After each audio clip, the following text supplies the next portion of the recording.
Tesla CEO Elon Musk's views on Trump's Twitter, job cuts and recession risk. Trump's Twitter.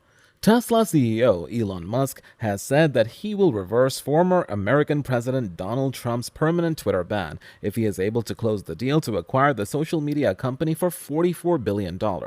Now, while speaking virtually at a Future of the Car summit hosted by the Financial Times, Musk said that Twitter's permanent ban of Trump was a morally bad decision and foolish in the extreme, adding that such bans should be reserved for scam accounts and automated bots. I think it was not correct to ban Donald Trump. I think that was a mistake because it alienated a large part of the country and did not ultimately result in Donald Trump not having a voice.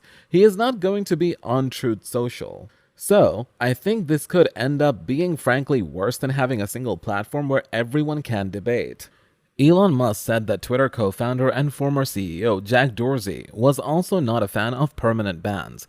Jack Dorsey, too, took to Twitter and voiced his agreement on the matter. Meanwhile, White House Press Secretary Jen Psaki said that the decision by a private sector company to make one who will and will not be allowed on their platforms. What I will say broadly speaking is that our effort is to, of course, make sure that freedom of speech is protected across the country, but that also these platforms are not used to format forums for disinformation. And we have seen a history of that, not just on Twitter, but also on Facebook.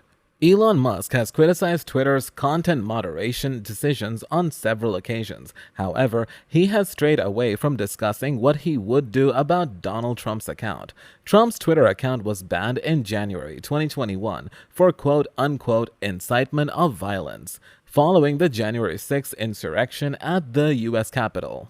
Trump previously said that he had no intention of rejoining Twitter and would focus on his own platform, Truth Social. Instead, Truth Social has been mired in several problems since its launch earlier this year. On the other hand, Twitter shares dropped by 1.5% on Tuesday, indicating that Wall Street is still concerned about Elon Musk's deal falling through. Job cuts.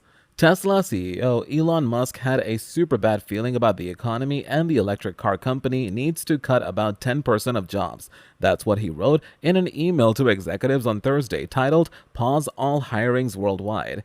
Elon Musk set out on Tuesday about the job cuts he proposed at Tesla will happen. He said a 10% cut in salaried staff would happen over 3 months. Earlier this month, Tesla needed to cut the staff by about that amount and had frozen hiring worldwide. CEO Elon Musk had put his foot down at Tesla, demanding the employees return to the office or leave the company. That's according to an email sent to staff and confirmed by 2 sources at Tesla. One of Musk's followers on Twitter posted another email that the billionaire apparently sent to executives saying, anyone who wishes to do remote work must be in the office for a minimum of 40 hours per week or depart Tesla.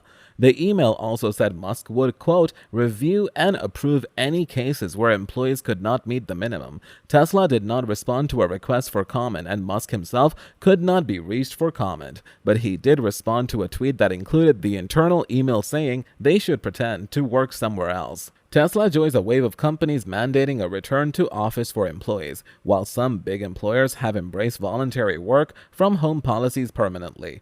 Others, including Google, are betting that it is best to push in-person interactions among colleagues. Musk's work from the office push could set him on a collision course with management at Twitter, the company he has agreed to take private in a $44 billion deal. Back in March, Twitter said offices would be reopening, but employees could still work from home if they wanted to, with CEO Parag Agarwal tweeting, wherever you feel most productive and creative is where you will work, and that includes working from home full-time forever. Musk, while speaking at the Qatar Economic Forum, said the layoffs would apply only to salaried workers, meaning total headcount would be down by 3.5%. Former employees of Tesla are suing the company for laying off hundreds of workers without advance notice. The 2 former workers who filed the suit said they are terminated from Tesla's Gigafactory plant in Sparks, Nevada, in June, along with over 500 others, and that the terminations were, quote, effective immediately. The workers allege that in the process, Tesla violated federal laws on mass layoffs, which require a 60-day notification period. The lawsuit seeks pay and benefits for the 60-day notification period and class action status for all former U.S. Tesla employees who were laid off in May or June without advance notice, according to an email. Tesla CEO Elon Musk said earlier this month he had a, quote, super bad feeling about the economy and that Tesla needed to cut staff by about 10%. A lawyer representing the terminated workers told Tesla is offering some employees just 1 week of severance pay. She's preparing an emergency court motion to try and block Tesla from getting employees released in exchange for just 1 week of severance. Tesla, which has not commented on the numbers of layoffs, did not immediately respond to requests for comment about the lawsuit. Asked about the lawsuit at Bloomberg's Qatar Economic Forum on Tuesday, Musk played down the lawsuit as trivial, adding, quote, "Let's not read too much into a preemptive lawsuit that has no standing." Recession risk.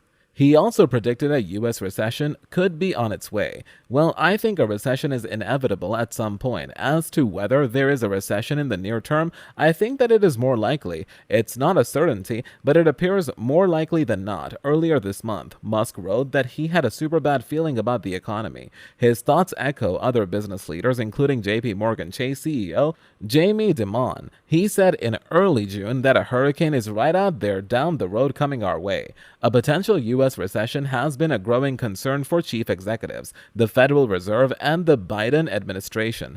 President Joe Biden said he felt a U.S. recession was not inevitable, although the country is tackling higher gas prices and inflation is at its highest in 40 years. U.S. stocks dropped on Friday after a solid job report ate into hopes of a pause in the Federal Reserve's campaign to hike interest rates. In its effort to fight decades of high inflation, the DOW fell 1%, while the S&P 500 closed 1.6% lower and the Nasdaq plunged about 2.5%.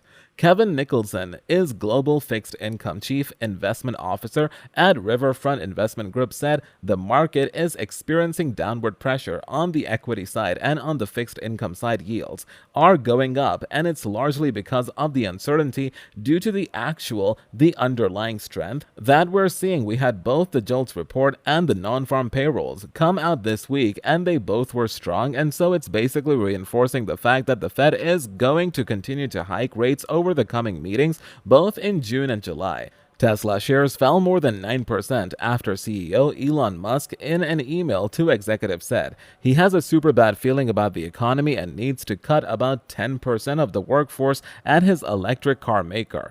One of the few tech stocks to post a gain on Friday was Twitter, after the social media company said the U.S. antitrust waiting period for Elon Musk's $44 billion acquisition of Twitter had expired, indicating it had dodged a lengthy review of the proposed deal.